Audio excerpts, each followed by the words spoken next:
மெரினாவில் வான் சாகச நிகழ்ச்சியை பார்க்க வந்த 5 பேர் உயிரிழப்பு. கடும் வெயில் காரணமாக மயக்கமடைந்து உயிரிழந்ததாக தகவல்.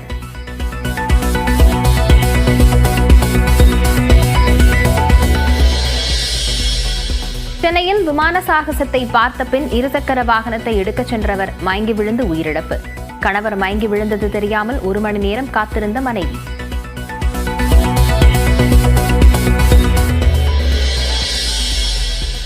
விமான சாகசத்தை காண மகளுடன் சென்ற தந்தை மரணம்.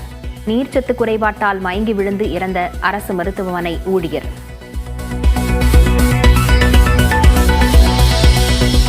சென்னையில் 5 பேர் உயிரிழந்ததற்கு திமுக அரசின் நிர்வாக சீர்கேடே காரணம் என இபிஎஸ், அண்ணாமலை குற்றச்சாட்டு. உயிரிழந்தவர்கள் குடும்பத்திற்கு உரிய இழப்பீடு வழங்க வேண்டும் என ஓபிஎஸ் வலியுறுத்தல்.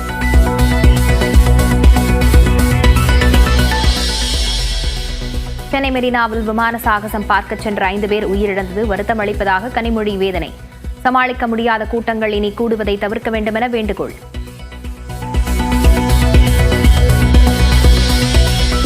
காலாண்டு விடுமுறை முடிந்து தமிழ்நாட்டில் பள்ளிகள் திறப்பு. ஆர்வத்துடன் பள்ளிகளுக்கு வந்த மாணவர்கள்.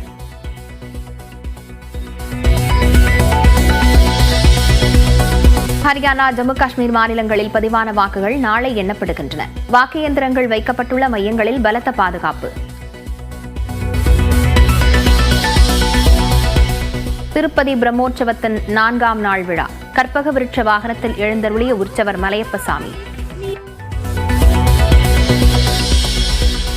மதுரை மற்றும் கொடைக்கானல் சுற்றுவட்டார பகுதிகளில் 1 மணி நேரத்திற்கு மேலாக பெய்த மிதமான மழை.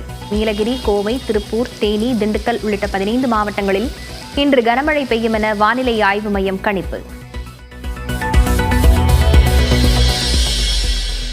மகளிருக்கான 20 ஓவர் உலகக்கோப்பை கிரிக்கெட் தொடரில் இந்திய அணிக்கு முதல் வெற்றி. பாகிஸ்தானை 6 விக்கெட் வித்தியாசத்தில் வீழ்த்தியது.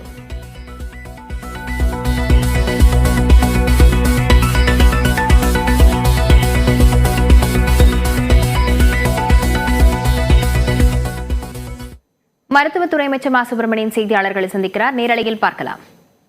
இருந்தது அவசர மருத்துவ உதவிக்கு 40 ஆம்புலன்ஸ்கள் அங்கே நிறுத்தி வைக்கப்பட்டிருந்தது.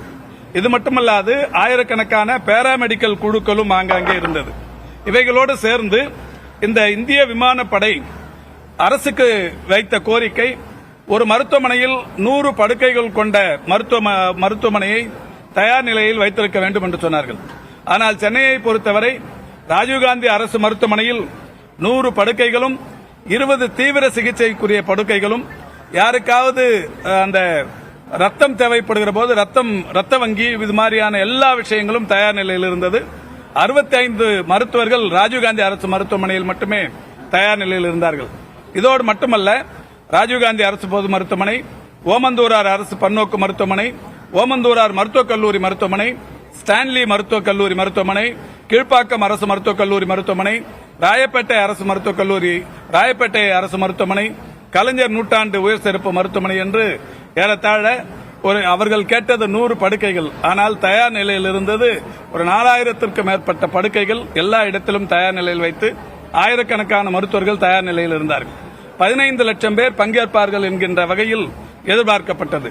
15 லட்சம் பேரும் பங்கேற்றார்கள். 15 லட்சத்திற்கும் மேற்பட்டவர்கள் பங்கேற்றது. இப்ப இந்த வெயில் தாக்கம் என்பது பகல் 11லிருந்து 1 வரை இது நடைபெற்றது. வெயிலின் தாக்கம் மிக கொடூரமாக இருந்தது. அதற்காகத்தான் இந்திய விமானப்படை ஏற்கனவே சொன்னது, இந்த நிகழ்ச்சியில் கலந்து வருகிற பொதுமக்கள் குடைகளுடன் வர வேண்டும், தண்ணீருடன் வர வேண்டும், கண்ணாடி அணிந்து வர வேண்டும், தொப்பி அணிந்து வர வேண்டும் என்று அவர்கள் முன்னெச்சரிக்கையாக இந்த எல்லா விஷயங்களையும் எடுத்து சொன்னார்கள். ஏதோ நீங்க எல்லாருமே வாங்க, வெயிலே இருக்காது, காஞ்சி போன வானமா இருக்கும், ஒண்ணுமே இருக்காதுன்னு யாரையும் கூப்பிடல.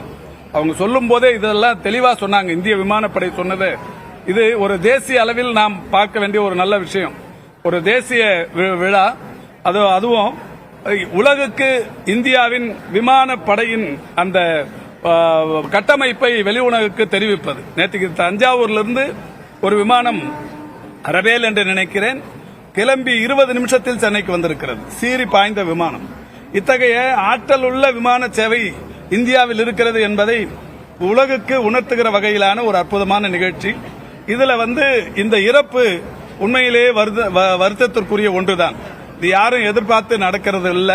இதுக்கு எல்லாருமே அனுதாபம் தெரிவிக்கிறோம், எல்லாருமே வருத்தம் தெரிவிக்கிறோம். இதுல யாரும் அரசியல் மட்டும் பண்ணக்கூடாது. இது அரசியல் பண்ணணும்னு நினைச்சாங்கன்னா ஃபெயிலியர் ஆயிருவாங்க. யார் நினைச்சாலுமே, அது ஈவன் பத்திரிகை நீங்க நினைச்சாலும் கூட இது அரசியல் பண்ணணும்னு நினைக்க கூடாது. இந்த 5 பேருடைய இறப்பு என்பது உண்மையில் வருத்தத்திற்குரியது. அதுவும் கூட இந்த வெயில், இது எல்லாமே வெயில் தாக்கம், இது ஹீட் ரிலேட்டடான ஒரு மரணங்கள்.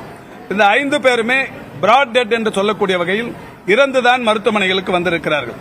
மருத்துவமனையில் வந்து சிகிச்சை பலனின்றி யாரும் இறந்து போல, இறந்த பிறகு மருத்துவமனைகளுக்கு கொண்டு வரப்பட்டிருக்கிறார்கள் 5 பேர். அந்த 5 பேர் யார் யார் என்கின்ற பெயர்களும் இன்றைக்கு ஏற்கனவே அறிவிக்கப்பட்டிருக்கிறது. இது மட்டும் இல்ல, ராஜீவ்காந்தி அரசு மருத்துவமனையில் ஒட்டுமொத்தமாக அனுமதிக்கப்பட்டவர்கள் 43 பேர். அதுல ஓபி 40 பேர். 40 பேர்ல ஒருத்தர் வந்து பிராட் டெட், 2 பேர் இப்போ ஐபி இருக்காங்க, உள்நோயாளிகளாக அனுமதிக்கப்பட்டிருக்கிறார்கள். ஓமந்தூரார் மருத்துவக் கல்லூரி மருத்துவமனையில் 49 பேர் அனுமதிக்கப்பட்டார்கள். அதுல 46 பேர் ஓபி, ஒருத்தர் வந்து இன்பேஷண்ட். ஓபியா இருந்தவங்க அத்தனை பேரும் நேற்று இரவே அவர் சிகிச்சை முடித்து இல்லங்களுக்கு திரும்பி விட்டார்கள். அதுல பிராட் டெட் வந்து 2. அதே மாதிரி ராயப்பேட்டா மருத்துவமனையில் 10 பேர் அனுமதிக்கப்பட்டார்கள். ஓபி 7 பேர், இப்ப ஐபி இன்பேஷண்ட் 1, இறந்து போனவர்கள் எண்ணிக்கை அங்க 2. அந்த அதாவது இறந்து போய் சடலங்களாக வந்தவர்களுடைய எண்ணிக்கை 2. ஆக மொத்தம் 5 பேர் மரணம் அடைந்திருக்கிறார்கள். ஸ்டான்லியில ஒரு அட்மிஷனும் இல்ல. இந்த வகையில் ஒட்டுமொத்தமாவே அந்த வெயில் தாக்கத்திற்கு, வெயில் பாதிப்புக்குள்ளானவர்களுடைய எண்ணிக்கை 102. இதுல புறநோயாளிகளாக இருந்து சிகிச்சை பெற்று சென்றவர்கள் 93 பேர், இறந்து போனவர்களுடைய எண்ணிக்கை 4, இது 5. இப்பொழுது மருத்துவமனையில் அந்த சிகிச்சை பெற்று வருபவர்கள் 7 பேர். இந்த 7 பேர் எதற்காக சிகிச்சை பெற்று வர்றாங்கன்னா, ஓமந்தூராரை பொறுத்த வரைக்கும் 4 பேர் சிகிச்சை பெற்று வருகிறார்கள். அதுல அடிதடிங்கிற மாதிரி ஒரு 2 பேரும், கால் முறிவு என்கின்ற வகையில் ஒரு 2 பேரும், மொத்தம் 4 பேர் ஓமந்தூராரில் இருக்கிறாங்க. 2 பேர் வந்து ராஜீவ்காந்தியில் இருக்கிறாங்க. அந்த 2 பேருக்கு ஒருத்தருக்கு வந்து பிட்ஸ், இன்னொருத்தருக்கு வந்து குடலிறக்க நோய். அந்த 2 பாதிப்புகளால் அங்க இருக்கிறாங்க. ஒன்னு வந்து இந்த ஃபுட் பாய்சன் அப்படிங்கிற மாதிரி மொத்தம் 7 பேர் இப்ப அட்மிஷன் இருக்கிறாங்க. 7 பேருமே ஸ்டேபிளா இருக்கிறாங்க. இறந்தவர்கள் 5 பேர். இது அரசாங்கத்தின் சார்பில் சொல்லப்படுகிற செய்திதான். இது வந்து அரசாங்கம் இறப்பே இல்லை என்று சொன்னது என்கின்ற ஒரு செய்தியை நீங்களாகவே பரப்பி விடுவது என்பது தவறு. 15 லட்சம் பேருக்கு தேவையான அளவு தண்ணீர் உள்ளிட்ட ஏற்பாடு செஞ்சிருக்கோமா சார்? நிறைய பேர் பிளாட்ஃபார்ம்ல படுத்து கிடந்தாங்க, பார்த்தோம். அதாவதுங்க 15 லட்சம் பேரும் ஒரு குறிப்பிட்ட சதுரடிக்குள்ள வந்துட முடியாதுங்க. இது வந்து ஒட்டுமொத்தமா மெரினா கடற்கரை முழுமைக்கும் மட்டுமே இல்ல. நீங்க பாத்தீங்கன்னா வேளச்சேரி ரயில்வே ஸ்டேஷன்ல இருந்தும் பார்த்திருக்காங்க. எங்கெல்லாம் இந்த வான் எல்லை தெரியுமோ அதெல்லாம் அங்கிருந்தும் கூட பார்த்திருக்காங்க, ஒரே கூட்டமா இருந்து. இது ஒரு நமக்கு சென்னைக்கு கிடைத்த ஒரு பிரம்மாண்டமான வாய்ப்பு. இதை நாம பார்க்கணும். இதோட வந்து இந்த சாகசத்தை கண்டு ரசிக்கணுங்கிறத தாண்டி விமானப்படையின் இந்த பெரிய கட்டமைப்பை நாமும் உணர வேண்டும் என்கின்ற வகையில் தான் பொதுமக்கள் திரண்டார்கள். இதுக்கு தேவையான எல்லா வசதிகளும் அரசு செய்திருக்கிறது. இதற்காக நேற்றைக்கு நான் ஒரு தனி அறிக்கையை விட்டேன். இப்ப அங்க வந்தவங்களுக்கு, இப்ப பத்திரிகையாளர்களுக்கு உங்களுக்கே தெரியும், பத்திரிகையாளர்கள் நேற்றுக்கு யாரெல்லாம் அந்த டியூட்டியில இருந்தீங்களோ அத்தனை பேருக்கும் நல்லா தெரியும் என்ன மாதிரி ஏற்பாடு பண்ணியிருந்தாங்கன்னு. இதை விட்டுட்டு இப்ப யாராவது 1-2 பேர் அங்க வரவே வராதவங்க பூத கண்ணாடியை போட்டு எந்த செயலாக இருந்தாலும் அதில் குற்றம் கண்டுபிடிக்கிற நக்கீரர்கள் 1-2 பேர் இருக்கத்தான் செய்வார்கள். அவங்க சொல்றதை வச்சு நீங்க இது கேள்வியா கேட்காதீங்க. நான் அதை தொடக்கத்திலேயே சொன்னேன், இது தயவு செய்து அரசியலாக யாரும் எடுத்துக்கொள்ள வேண்டாம். நேற்று எத்தனை இடத்துல டேங்க் வச்சிருந்தோம் குடி தண்ணீருக்கு, அந்த மெரினா கடற்கரை அந்த உள்ள சர்வீஸ் ரோட்ல? ஒரு நிமிஷம், எத்தனை இடத்துல நம்ம டேங்க் வச்சிருந்தோம், எத்தனை இடத்துல கழிப்பிடம் நிரம்பி கூட்டு போடப்பட்டது, என்னென்னலாம் நடந்தது மெரினா கடற்கரை? சென்னை மாநகராட்சியை பொறுத்த வரைக்கும் இது மாண்புமிகு அமைச்சர் அவர்கள் தெரிவித்தது போல இது நம்ம இந்தியாவுக்கே வந்து தமிழ்நாட்டில் சென்னையில் இப்பேற்பட்ட நிகழ்ச்சி நடந்தது வந்து ரொம்ப வியக்கத்தக்க ஒரு நிகழ்ச்சி. அதில் நேற்று வெயில் காரணமாக ஒரு சில நபர்கள் வந்து இறப்பு நிலை ஏற்பட்டிருக்கிறது மிகவும் வருத்தத்துக்குரியது. அதே போல சிலர் வந்து நீங்க தெரிவித்தது போல மயங்கி இருந்தார்கள். நானும் வந்து அந்த பகுதிகளில் வந்து கிட்டத்தட்ட ஒரு 4 மணி வரைக்கும் அந்த பகுதிகளில் தான் இருந்தேன். ஸோ ஆம்புலன்ஸ் வந்து மாண்புமிகு அமைச்சர் அவர்கள் தெரிவித்தது போல அனைத்து பகுதிகளிலுமே ஆம்புலன்ஸ் நிறுத்தப்பட்டிருந்தது. ஏன்னா நான் அந்த இடத்துல இருந்தேன் அப்படின்றதுனால நான் தெரிவிக்கிறேன். ஸோ தொடர்ந்து அரசு சார்பாக வந்து அனைத்து முன்னெச்சரிக்கை நடவடிக்கைகளும் ஏற்பாடு செய்யப்பட்டிருந்து மாநகராட்சி சார்பாக வந்து அந்த மெரினா கடற்கரை பகுதிகளில் வந்து ஆல்ரெடி ஏற்கனவே இருக்கக்கூடிய கடைகள் வந்து அகற்றுமாறு தெரிவித்திருந்தாங்க. ஸோ சர்டன் மீட்டர்ஸ் வரலாம் அந்த கடைகள் எல்லாம் அகற்றி பேரிகேட் வந்து பொருத்துமாறு தெரிவித்திருந்தாங்க.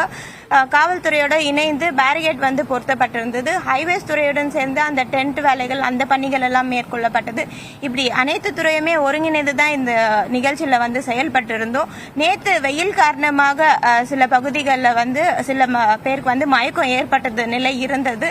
ஸோ அவர்களுக்குமே தண்ணி டேங்க் வந்து பொருத்தப்பட்டிருந்தது. ஆனா 15 லட்சம் நபர்கள் கிட்ட வந்திருந்ததுனால வெயில் காரணமாக மதியம் 1 மணி உச்சி வெயில் வந்து பொதுமக்களால தாழ முடியாத சூழல்னால மயக்கம் ஏற்பட்டது.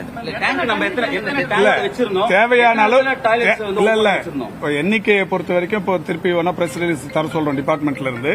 தேவையான அளவுக்கு வச்சிருந்தோம் அப்படிங்கறத இந்திய விமானப்படையை ஒத்துக்கணும் நேற்றுக்கு அவங்க அறிவிச்சிருக்காங்க. தேவையான அளவுக்கு நாங்க கேட்ட அளவுக்கு வச்சிருக்காங்கன்னு வச்சிருக்காங்க. நம்பர் ஆஃப் டேங்க்ஸ் நம்ம எவ்வளவு லிட்டர் தண்ணி உங்களுக்கு அந்த டீடைல் வேணாலும் கூட கொடுக்குறோம். அதெல்லாம் ஒன்றும் பிரச்சனை இல்லை. வானிலை முன்னெச்சரிக்கை அந்த அடிப்படையில் நேரம் மாற்றம் தொடர்பாக அரசு ஐஎஃப் கூட எதுவும் விவாதிக்கப்படலையா?